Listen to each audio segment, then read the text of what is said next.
to save most of the time they've allotted for questions, so hopefully you'll be thinking of some questions. But I thought I'd kick it off with sort of 10 or 15 minutes of sort of setting the context of why I'm here and why I'm glad you're here. Some of this will be talking about entrepreneurship and how it's helped build the nation. Some of this will be talking about what's happening now, which is sort of the rise of the rest, with regions, including here in the Silicon Prairie, becoming stronger entrepreneurial ecosystems.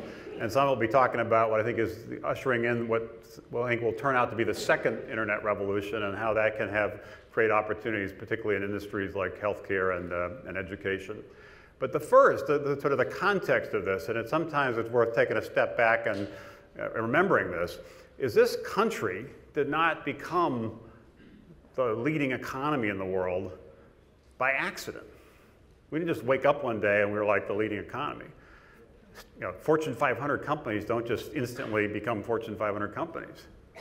They all start as startups. They start as little companies, and eventually some of them become big companies. Walmart started as a little company in Bentonville, Arkansas, with the idea that people in smaller towns should have access to products at lower prices, better selection than they presently do. One little store, 50 years later, one of the largest companies in the world.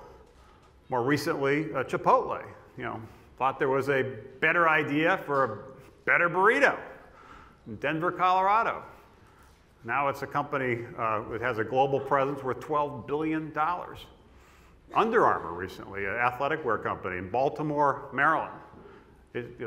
Kevin Plank, who started that, basically thought that as he was a jock and played for the Maryland football team, when they were working out, the t-shirts of the time just got really sweaty and sort of uncomfortable. He said, there's got to be some way to create a different kind of shirt that handles sweat better, and basically did that and then kept building it. And now Under Armour is a global brand, also worth I think $4 or $5 billion, and has moved into a lot of different areas. Of course, in the technology space, most recent kind of big success, Facebook started in Durham 8 years ago. Now 1 billion users, and even after some swirl around their IPO, it's still, as we stand here today, a company worth $50 billion. Didn't exist 8 years ago. These companies, collectively, are kind of the story of how America was built. It was the work of entrepreneurs, not just building individual companies, but entire industries. And that's why Detroit 50 years ago was Silicon Valley. It was the most innovative city, the most innovative region in our country, because at the time the big phenomenon was people becoming more familiar with and comfortable with and embracing the idea of cars, which now we take for granted, but back then was the newfangled idea of the moment. So we became the leading economy. We became the leader of the free world, as some say, because of the work, not just of the pioneers, Washington and Jefferson, all these great pioneers that built the democracy, but also the great entrepreneurs that built the economy.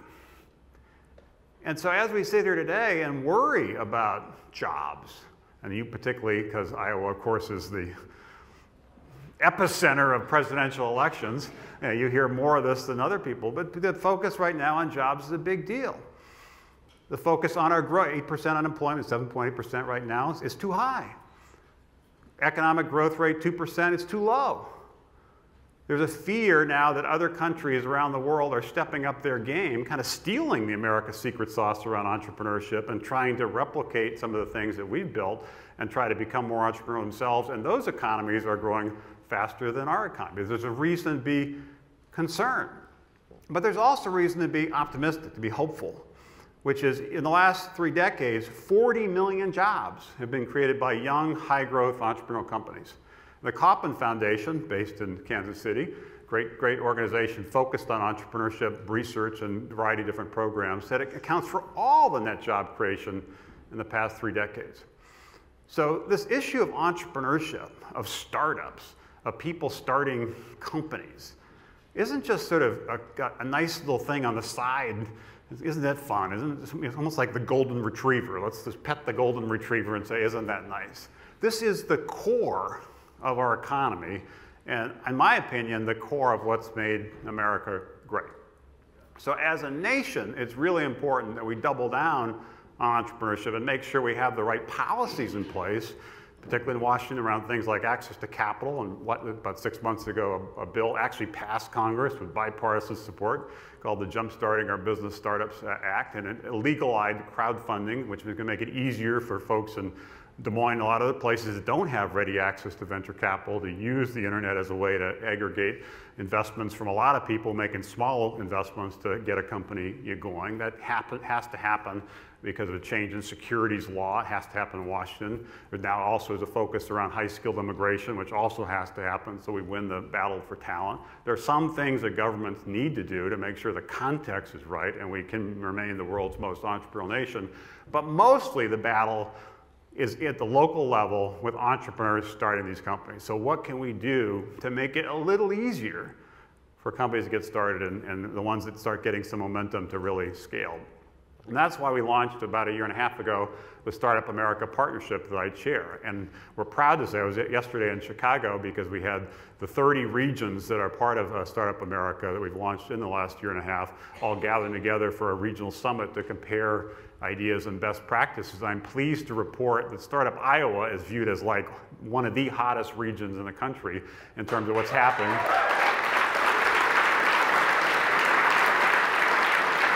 Not just in terms of the kind of companies that are getting started here and starting to scale here, but also some of the lessons they're learning, applying some of the Startup Iowa ideas here, and how those are helping to inform the thinking of other regions around the country. This idea of Startup America, specifically the idea of Startup Iowa, is to provide resources to make it a little easier for companies to get started. But there's also a role for people in the community, not just to be sitting on the sidelines and be kind of cynical or critical even, like, whoa, I don't think that's that good an idea. I mean, all great ideas start as weird ideas.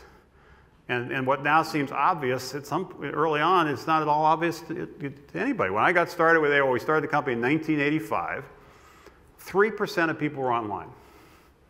3%. And the 3% were online on average 1 hour a week. We launched our company, and we said someday everybody's going to be online. And almost nobody believed us. It was really hard to raise money to get started. It was really hard to attract people who were willing to join this crazy, kind of operation. And the reality is, it took us a decade before we finally got traction. When you think back, and some of you are too young, but others I notice are not. In 1985, only a small percentage of people had personal computers, and only a small percentage of those had a modem that connected their computer to the outside world. If you remember back then, you went to the peripheral section of the computer store to buy this thing called a modem. Essentially saying, what we now realize is the most important application, the internet, interacting with people, getting information, was viewed as peripheral 25 years ago. It took us 4 years to convince PC manufacturers to build a modem into a PC. They said, why would we do that? Why would we put extra cost in every computer when most people aren't using it and don't care about using it and probably never will use it? We're not going to do that. Eventually they did, and of course once some did, others did, and then everybody did. And then communications cost, part of the reason it's only an hour a week is it costs $6 an hour to be online, or more. Some services were even more. Well, if it's like you're paying 10 cents a minute, you're kind of going to get on and off pretty quickly. You're not going to have an always on kind of connection. The services back then were too hard to use, and you had to be kind of sophisticated technologically to be comfortable using. There's a whole series of things that led most people in 1985 to conclude people don't really want to get online. You guys at AOL and a few other companies that are doing it are just wrong. And for almost a decade, all the evidence actually suggested they were right. Because for a decade, we struggled, modems, communication costs, all these things, to finally get going. When we went public in 1992, it was the first internet company to go public. We had less than 200,000 customers. We've been at it for 7 years. When we were going public, it was explaining to people what was going on here. Most people said, well, this is like for weirdos or something. Like, no real person does what you're talking about, like computer and talking to people. Why would people talk to each other on this computer? It's ridiculous. But finally we broke through. And then 7 years later, first 7 years, 200,000, 7 years later, we had, I think it was 20 million customers. So for nearly the first decade, it was a struggle. And most people thought we were crazy, and most people around us, including our friends, even our family, thought we should give up. This is not such a good idea, Steve. Seemed like a good idea. Wonderful that you tried. It's not working. Time to move on. Give it up. But we stuck with it. And the point I'm trying to make here is there are folks in the room who are entrepreneurs who are on this journey. And it's a hard journey. Some succeed, most fail. We have to support them and celebrate them in any way we can and not be critical. And if they do fail, recognize that that's a learning experience, and that doesn't mean they're a failure. That just means they failed. And if they continue at it, next time, they might be successful. And not be critical of failure, just say, okay, sometimes it works, sometimes it doesn't work. How do we move on, learn from that, and be better off in the future? So the communities really need to be supportive of entrepreneurs. It is the core to our economy. It is the core to our future. Entrepreneurs are the drivers of that in terms of innovation, economic growth, job creation. So we have to support them. And everybody can support them in different kind of ways, and everybody has to decide what contribution they can make. But recognizing this is a core part of what's made America great and needs to continue to make America great is critically important. Final point before I open it up for questions. I just wanted to talk about the notion of the second internet revolution. So I spent 25 years kind of on this first internet revolution, as I just described, trying to get everybody to understand why it's important and to get connected and so forth. Largely accomplished. The second internet revolution is not so much about creating new internet companies, although there are still a lot of good ideas out there, but rather using the ubiquity and particularly the mobility of the internet, what we're all carrying around now in our pockets, to transform other important aspects of everyday life. And two in particular, I think, are ripe for disruption: education and healthcare. These are really important things. People want to make sure their kids get a good education. They want to make sure they're exposed to ideas throughout their lives. It's important. It's also a really big industry where a lot of dollars go into. Healthcare is important. People want to live healthy, productive lives. They care about it. It's also the largest industry in the country. It's 1/6 of our economy, and a key part of why we have such a national deficit problem. So education and healthcare are huge parts of everyday life, huge industries, and they really haven't changed that much in decades. So leveraging the internet and innovative entrepreneurs with big ideas to try to transform those industries is critically important. That creates enormous opportunity for entrepreneurs, and those entrepreneurs now can be anywhere, including Des Moines. 10 or 20 years ago, the idea for most people was if you had a big breakthrough concept, technology concept in particular, you kind of had to move to California or New York or someplace where you could access venture capital and access to talent and so forth. And while that's still true to some extent, it's not nearly the case as it was before. And what we're seeing, as I said before, is this rise of the rest, regions becoming stronger ecosystems, and now companies like Adwala can start here. They don't have to be in New York, even though that's where people say, oh, all the financial service companies in New York, I guess don't you have to be in New York? No, you can be in Des Moines. Pinterest, which kind of started in California, really was inspired here in Des Moines. Jack Dorsey, who started Twitter and Square, basically would say the ideas, even though he started them in California, the ideas were born when he was in St. Louis, growing up there, and how he was looking at things and thinking about things. He just thought he had to be in Silicon Valley to start those companies. Today, I think he'd make a different choice. I think he'd have stayed in St. Louis.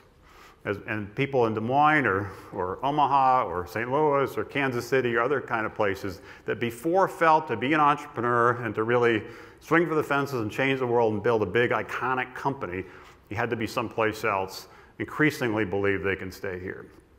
But that will only work if we all work together and support these entrepreneurs as they're on these circuitous, often difficult, often challenging journeys. So that is really my request of all of you and the broader community here, is recognize that entrepreneurship is critically important, centrally important.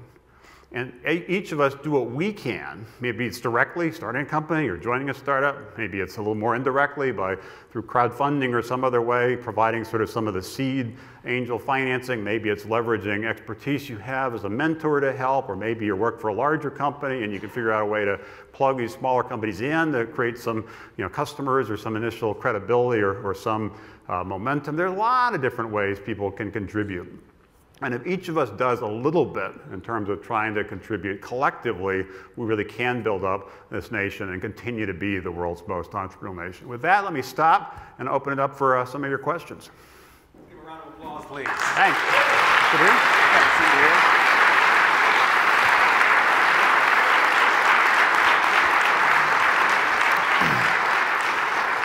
So here's what we're going to do. We're going to do a few questions up here, what I call the fireside chat. Steve, if that works for you. Where's the fire? It's missing in action, and apparently 2 other people are going to be joining us shortly as well.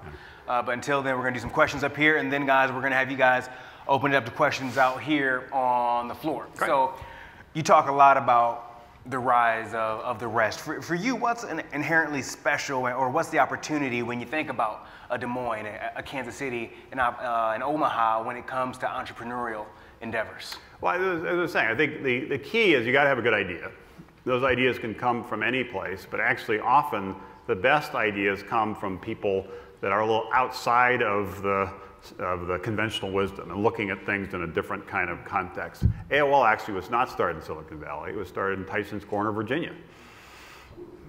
We looked at this internet and the idea of the internet and basically said we need to figure out a way to make it simpler and more affordable and so forth. People in other places thought that, like in Silicon Valley, had a sense that people understood technology there, and a lot of them were engineers, so the services that existed at the time, CompuServe and Source and things like that, seemed like they were fine. We thought they were hard. Some people who were more comfortable with technology thought they were easy. So having a context that's a little bit different and looking at challenges and opportunities in a little different way and say, what about this or what about that? Those ideas can happen anywhere, but actually often happen when you're outside of sort of the conventional wisdom. So you have to start with the idea. Then you have to have the talent. And so ultimately it's how can you, any company is only as good as its people.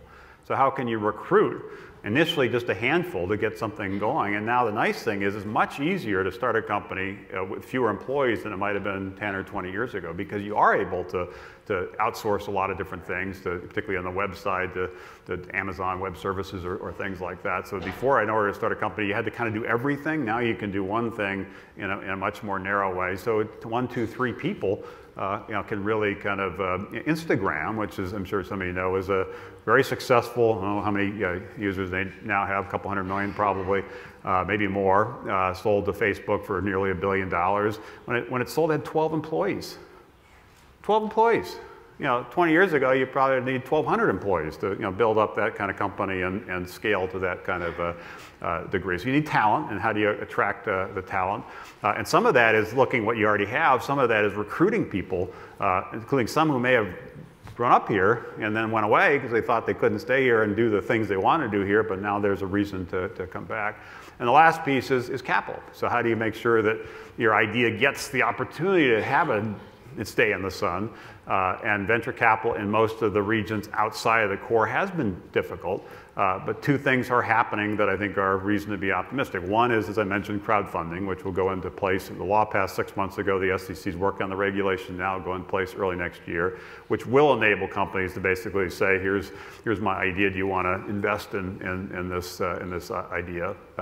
And the second is, as we start seeing some of these companies grow in regions that are off the beaten track, you'll start seeing more venture capitalists that are in California or New York or other places starting to look in those regions and try to find the companies that really have the breakout potential.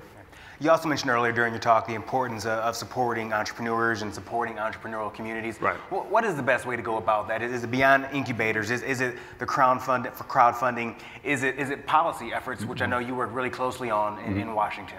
Well, I think at a community level, it's really trying to understand what's unique about each community and how do you build on the strengths that are there, and how do you connect the dots. In almost every community, there are interesting people doing interesting things, but they're not usually connected in a networked way as seamlessly as they should be. So therefore you don't get the kind of leverage. So and that's the key part of the Startup America and some of the success with Startup Iowa is just around that. How do you create the momentum, what Jeff's trying to do with Silicon Prairie and conferences like this, getting people together, talk about these issues, actually really important, a piece of that. If everybody's kind of doing their own thing, kind of in their own silo in a kind of disconnected way, you don't really get that sense of possibility and that sense of momentum. So at the community level, that's really important.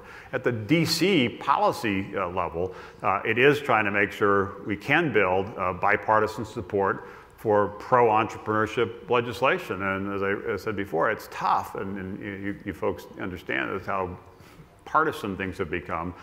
But thankfully, on this issue of the Startup Act, the Jumpstarting Our Business Startups Act, which did legalize crowdfunding, it passed with overwhelming bipartisan support. The President Obama came out in support of it. Eric Cantor, the majority leader, came out in support of it. And the vast majority of Republicans and Democrats in the House and the Senate voted in favor of it. And I was delighted to actually be at the Rose Garden when the President signed it, standing next to Eric Cantor. Because Eric Cantor and Barack Obama don't seem to get along very well and don't seem to see eye to eye on many issues. But on the issue of entrepreneurship, they did. So the question is, how do you build on that and get attention, particularly on this issue of high-skilled immigration, which, just to touch on it, I know immigration is like a really complicated issue, emotional issue, controversial issue, really complicated. The issue of high-skilled immigration, engineers and entrepreneurs, needs attention urgently. Right now, if you go to our great research universities, MIT or Carnegie Mellon or you name them, about half of the people coming to get PhDs and masters are from other countries. We give them these great educations, and for the most part, we kick them out, force them to go home to start companies there that compete with companies here, which is insane. And so the idea of stapling a green card to those diplomas and not only making it easier for them to stay here, but ask them to stay here. And to basically say, we've invested in you by giving you this great education. We need you to, kind of in a way, serve and contribute, or be starting a company or joining a company. Now, this is an issue that has bipartisan support. President Obama and Mitt Romney have both come out in favor of this idea. And what happens, though, is it gets caught up in this broader debate around comprehensive immigration reform, which needs to happen.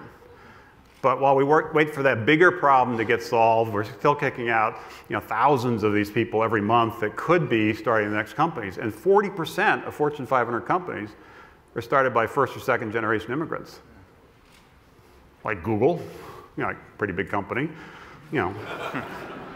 kind of important that folks like that, when they were at Stanford, were able to stay and didn't go and go somewhere else.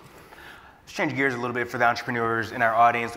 With your company, you've invested in companies like Zipcar, LivingSocial, Exclusive Resorts, et cetera. Right. What are some of the consistent threads in the companies that you choose to invest in?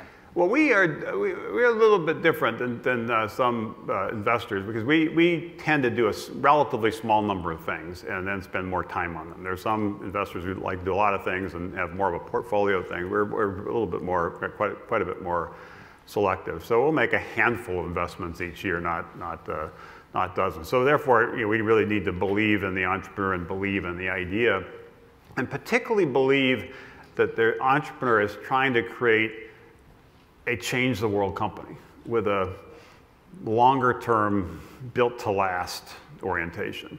There are actually a lot of entrepreneurs that are in for kind of the quick flip, kind of they're building companies with the explicit idea of selling them to Google or somebody 2 years later.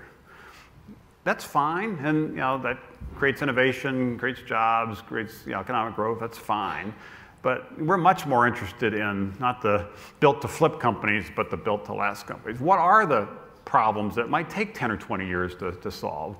Like education, and who are the entrepreneurs that really have the passion and the perseverance to fight that battle over a long period of time through a lot of ups and downs. So we have a bias that is more in that direction. You mentioned healthcare and education, two big areas, but are there any other areas that are ripe for disruption, in your opinion? Yeah, right now? there are many areas because the nature of what's happened with technology. I'll give you a couple examples of things we've done recently. One in education, a company called Echo 360 working with 600 universities to try to usher in an era of blended learning or flipped classrooms. How do you capture lectures and allow people to watch them maybe in the dorm, and then when they're in their classroom have more of a discussion. That kind of thing I think is important. Made a couple investments in healthcare. One's a company called Everyday Health. There's about 40 million people using its various sites and apps and so forth. And more recently, a company called Runkeeper in the mobile space. They have an app that tracks running and jogging and different kinds of things, but also created something called the Health Graph. That kind of like Facebook has a social graph. They're creating a health graph, so all kinds of different devices can plug into it. We also invested about a year ago in a company called Gramercy One that is kind of like Open Table for everything other than restaurants, allowing real-time booking of spa appointments or pet appointments, things like that, where there's real-time inventory issues. So there's a variety of different things that that interest us, but as I said, the bias is more on the things that kind of take a little while to really be significant. Another question for you. For you guys right now, if you have a question, please start lining up at the microphones. For Steve to start lining up right now. We have a lot of young entrepreneurs in this audience, and you think back to when you first started AOL and how that grew. What are areas as a young entrepreneur that you wish you would have focused on more, and are there some areas you wish you would have focused on less early on? Well, I think the most important thing, as I said before, is the people side, and how do you make sure you're really careful in the people that you come into that founding team, and then as it scales, how do you make sure you preserve as much of that culture of being real pioneers as possible? In our case, we actually, as I said, had the luxury of it going relatively slowly before it went really fast. I mentioned when public we had a couple 100,000 customers. We also had only about 200 employees. So from the founding to 7 years later, we started with 25, 30 people. 7 years later, it was, I think, a little under 200 people. 7 years after that, it was 7,000 or 8,000 people. So we had the luxury of building sort of that core team and that culture, and then when things really accelerated, it did get hard to kind of keep that same kind of passion as we were adding, basically, a lot of people really quickly. And we did make some mistakes there in terms of not really being able to attract the people that didn't just have the right resume, but really could fit in terms of the culture and the passion around the service that we're providing. So I'd say the place to focus mostly is on people. Second place to focus on product. Ultimately, product matters, and the success, the enormous success of Apple when Steve Jobs came back into the company was basically built on that product and the simple, compelling vision of that product. So it's a people number one, product, and a product not just in a technology sense. The product could be what you're serving in a restaurant or some other service you're trying to provide, really nailing it and having something that is demonstrably better than what anybody else is doing, and not settling for just having it being okay. It's got to be great. Okay, let's open up for the audience. Let's start right over here, please. Hi, thanks Steve for the talk, it's great. My name's Ben Barrett, I'm with Homes for Hackers from Kansas City. And you mentioned a lot about how barriers for startups and creating your own businesses have been kind of coming down over the years, especially since your co-founding AOL days. Like the barriers for capital are lower now, the barriers for creating a business are much lower, the geographic barriers, like now Des Moines and everything. So it's clearly much easier now to start your own business, it sounds like. And it also sounds like you're saying it's accelerating too. My question is, where do you see America in 10 years' time? Well, the answer is it depends, and on some choices we still need to make, and particularly policy makers need to make. I would make one caveat, though, which is I think it is clearly easier to start technology startup, like internet startup, because of the barriers. It's actually become harder to start some companies.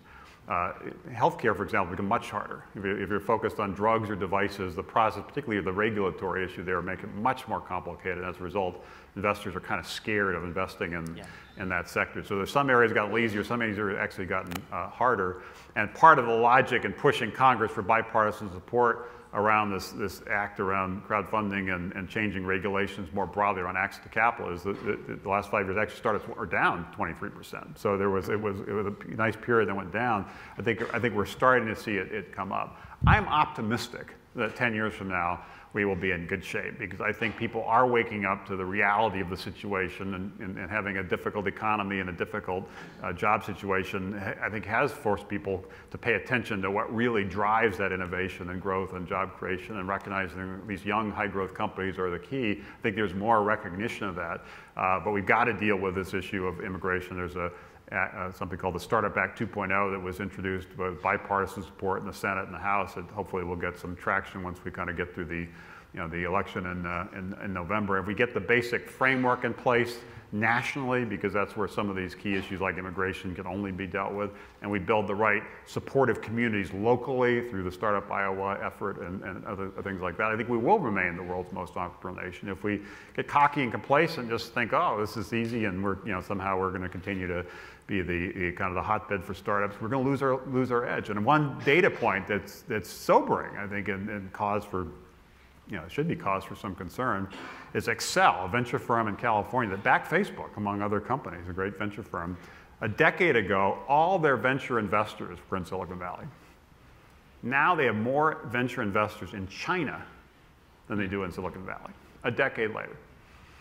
The investors are going to find opportunity anywhere around the world, and we need to make sure that we're creating the right environment, the most attractive environment for capital, for talent, and so forth, so those ideas, those companies, those industries are launched and grown here as opposed to other people's places. So I'm cautiously optimistic that we'll make the right choices, but we're at a moment, and it's not at all certain that we'll be better off 10 years from now. That's an interesting lens, a 10-year lens. If you said 1985, 3% online, 1 hour a week, where you went in the future, I mean, that's an interesting question. Think about 10 years out, where we'll be here. Let's go right over here, sir. My name is Brett Neese, and I have a lot of friends who are really young entrepreneurs. I'm a really young entrepreneur, but there's a lot of them who are based in California, and I met them online, et cetera. But one of the reasons I found that is because it makes sense for them to be entrepreneurs or young technologists in California, because they're surrounded by that culture, just like kids today are surrounded by 4-H and FFA here in Iowa. One of my questions is that what do you think about this? You touched on education, but what can the Startup America Partnership do to either fake that culture or encourage that culture if it exists, and I don't know about it, among young people who might not be entrepreneurs yet, but who might want someone to be someday, or who are just hackers who want to solve problems?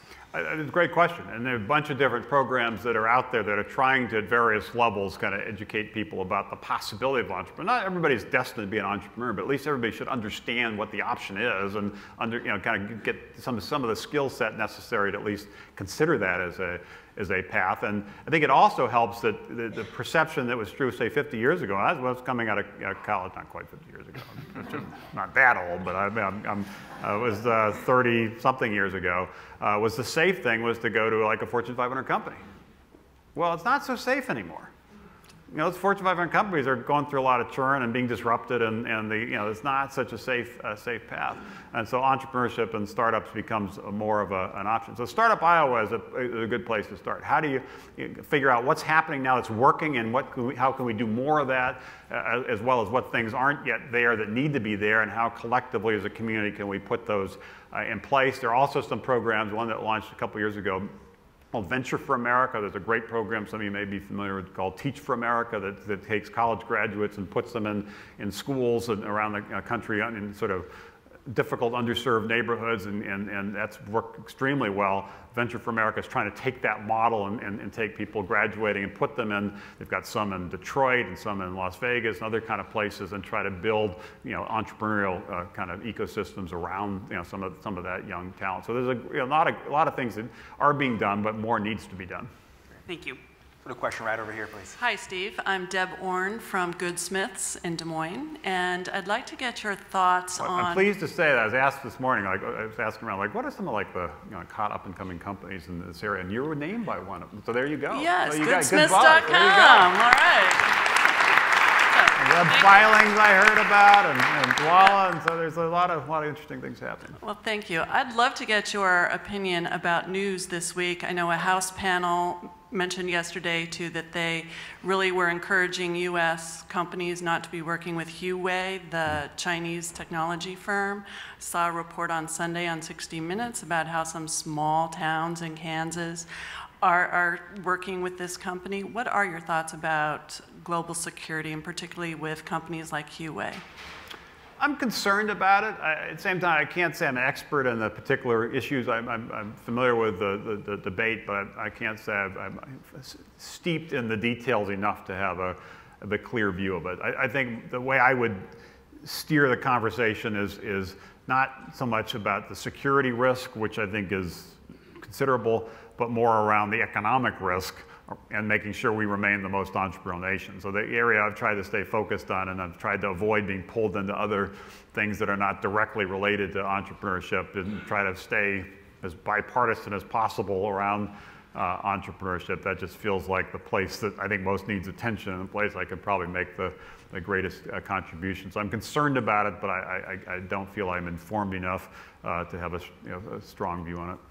Thank you. We have time for a few more questions, so please line up if you have some, and we'll go to you, sir.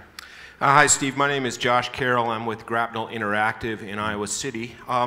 You brought up Apple, and you also brought up a restaurant, and it's really interesting to me because what I see now as a trend with successful companies are ones that have a really firm hand on the customer experience. Like beyond user experience, it's how the customers react emotionally to the product, to the people on the phone. A good example of this is GoDaddy. You know, their web products may or may not be as good as some of the other ones, but they have the customer relationship part of it down, and they have their branding down, and you know, they're always in the press, sometimes for bad stuff. But I'm wondering, you know, I look at companies that were dominant, AOL and Microsoft, Premier among them, who now are not in that position any longer. And what I see is that at some point, the lack of the handle on what the customers were experiencing, what their emotional reactions were to the company, and that, you know, fans out into being reputation and all of that sort of stuff. I was wondering if you have any thoughts on that. No, I totally agree. I mean, AOL at its peak, I think 50% of all internet traffic, you know, in the United States was handled by AOL 13, 14 years ago.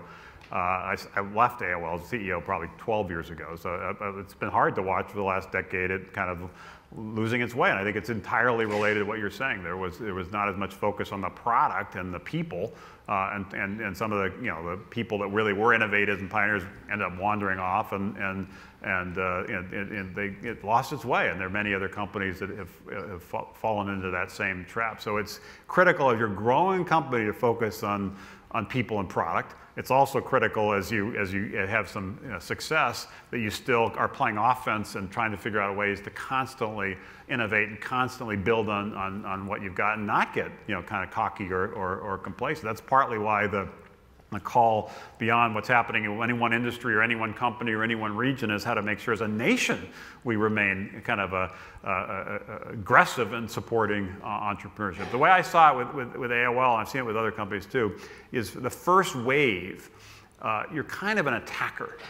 You're really attacking the status quo, trying to usher in a better way. A true disruptor is another word people talk about it. At some point, companies get larger and shift from being attackers to being defenders. And they're trying to protect the status quo. Fortune 500 companies are generally defenders, led by people who are trained to de-risk things. And they're not focused on maximizing opportunity, they're focused on hedging risk. It's a different mentality. And we need to, as a nation, to make sure we, and I don't mean this in any kind of military context, how do we remain an attacker, entrepreneurial nation, not a defender kind of playing what in sports is called the protect defense. But it all does come down to, you know, people and product and having the perseverance to see things over a long period of time.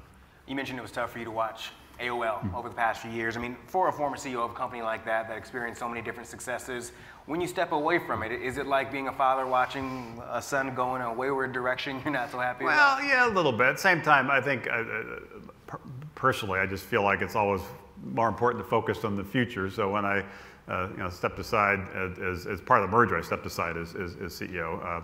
I knew it would have some implications. I thought they'd be more positive than they turned out to be, but I knew I was going to move on and do some other things. And for the last, you know, decade, through Revolution, have had the joy of backing some companies doing some really interesting things. LivingSocial in the commerce space. When we started with them, based in DC, there was 4 people.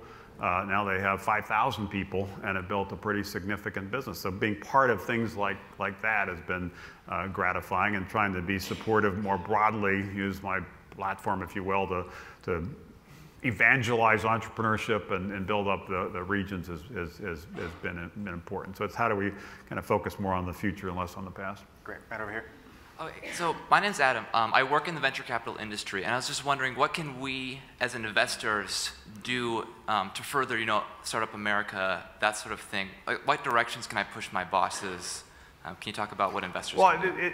I would say one place is to deliberately look at your strategy, and again, I don't know exactly what you're doing, and adopt potentially a strategy of fishing in ponds where there's fewer people fishing. Right now, everybody's kind of chasing the same ideas in the same places. As a result, those companies, when they break through, get highly valued. There are many other great companies, Des Moines and many other places I've traveled, that are a little bit off the beaten path or in sectors that aren't getting as much attention, and looking for some of those opportunities, which can be considerable. Part of the reason I mentioned Under Armour and Chipotle and other companies like that, if you look at high growth companies in this country, they're not generally technology companies. That is an important sector, obviously a sector I'm particularly passionate about, but there are many other companies that have been rapidly growing companies. Chobani Yogurt started 5 years ago in upstate New York. Now it's 25% market share and it's $1 billion of sales. So it came out of nowhere, and they've kind of dominated the yogurt business. So looking to invest in those kind of ideas in sectors that are a little bit off the beaten path and in regions that are off the beaten path, I think is a way to make better returns for your investors, because there are a lot of opportunities out there, as well as being supportive of this rise of the rest and building up the entrepreneurial regions all around the country. So as a nation, we are not as reliant on just a few places. And two last questions. Let's go here, then we'll go here. Thank you for coming to Iowa, Steve. My name is Matt McKinney. I'm with the Brown Winnick Law Firm, and my question relates to patents. And recently, the New York Times has had a big article on how patents affect innovation. And we've had this recent Apple v. Samsung case, and I'm curious on your thoughts going forward at the patent system here in America and how that affects many small startups. I think it's a big problem. And in the introduction I mentioned, I co-chair something called National Advisory Council on Innovation and Entrepreneurship. We had a meeting, I think it was last week, and one of the real topics was this, and the head of the patent office was presenting some of their plans. And there is something valuable about patents to incent investment in risky new areas and give people the ability to have a reasonable shot of a return on that investment. That was really the idea of protecting intellectual property and patents. But clearly it's gone askew with software patents and business method patents and other things that are starting to stifle innovation as opposed to incent innovation. So I think it does require a fresh look. The way I've, in my own mind, prioritized it in terms of the goal of remaining the world's most entrepreneurial nation. Number one was access to capital, and so the bill that passed, things like crowdfunding was the most important thing, particularly for regions that are underserved by venture capital, such as this area. The second is this issue of winning the global battle on talent. So high-skilled immigration, the Startup Act 2.0 is now the place to focus. But the third, once we hopefully are successful with number two, would be on the issue of patents. Let's go to our last question right here, please. Thanks, Steve, for being here. Wade Arnold from Banno. Self-serving question, and I appreciate your policy and growth response on it. Kind of, right now, there's this focus on huge private equity rounds versus access to public markets, and people who try and build a great company, I mean, to get into public markets versus even when you entered is totally different. How do you think that's going to change companies getting acquired versus being, growing into the next Fortune 500 company? It's a great question, and as you said, it's changed dramatically in the past couple of decades, and it's a story that's not well understood. And part of this Jumpstarting Our Business Startups Act, in addition to crowdfunding, did basically put new regulations in place for a class of emerging growth companies. So they had a path to the IPO market that was a more practical path, less risky, less costly than the previous path, which basically, with the Sarbanes-Oxley rules, said whether you have 100 million of revenue or 100 billion of revenue, you're subject to the same regulation, which is crazy. So having a more nuanced kind of on-ramp for IPOs was important. But going back to what happened, I mentioned AOL in 1992. We raised $10 million in our IPO, and the company at the end, at that day, was worth $70 million. That was actually pretty common back then. Apple went public, and Genentech went public, and Dell went public, and they all were in that, 100, 200, 300 million, valuation range, raising 10, 20, 30, $40 million. And that was just the way the IPO market worked. And as the venture capitalists funded the first round or two, and then when the companies were starting to break through, the growth capital really came from the public market. What happened is two things. One is the path to being a public company became much more complicated and costly, making it less attractive. And there were new sources of capital that allowed the companies to, growth capital allowed companies to stay private and access to capital. And that's not a bad thing. That gives them more flexibility. But the reason it's a bad thing for the country is that 90% of job creation happens after companies go public. If they don't have a path to go public, some will wait, Facebook being an example. Most often, the companies get sold because investors get tired and they want some liquidity or something. So rather than wait for the company to get to the point where it's ready for an IPO, more often the companies get sold. And when companies get sold, job growth typically decelerates. Entrepreneurs leave, some changes, that's typically what happens. So if we're trying to get our unemployment down, one way to focus on it is to make sure these young emerging companies have a path to a public market when they want to. If they're not ready, they shouldn't go public, but at least have a path that will give them access to capital and lets individual investors kind of ride that way, but also maximizes the likelihood of job creation over the long run. So there's not like a right or wrong answer here. Giving people different, particularly entrepreneurs and investors, different tools to invest, whether it be early stage or mid stage or later stage, and let everybody figure out what makes sense for them and have the right kind of investor protection in place. That's really what we're trying to do. Crowdfunding makes it a little easier on this side. The on-ramp for IPOs makes it a little bit easier on this side, and that will be helpful in terms of access to capital. But it's not just capital. It's also, as I mentioned, talent and mentorship and a lot of other things. And it's not just what happens at the national level, it's what happens at the local level, which is why events such as this are so important. So I just end by asking everybody to think about what can you do, like next week, next month, to be helpful in stimulating and animating the entrepreneurial community that clearly is starting to develop here. And everybody can do something, I'm sure. I don't know what exactly everybody's skill set is or their interest or their passion, but if everybody just says, I want to do a little bit more, and Startup Iowa is trying to help organize ways to kind of plug in and do that. I'm confident that this region will develop and flourish and create more jobs and more economic growth and more sense of possibility. And if this region does that and dozens of other regions around the nation do that, I'm then confident that we will remain the world's most entrepreneurial nation, which is a really big deal. And everybody has to do their part. It's not just some folks in Washington who are going to do it or some venture capitalists in Silicon Valley that are going to do it. We all need to do it, and we all just need to do our part. Well, Steve, on behalf of Thinc, Iowa, Silicon Prairie News, and this audience, thank you so much for your time. Steve Case, everyone.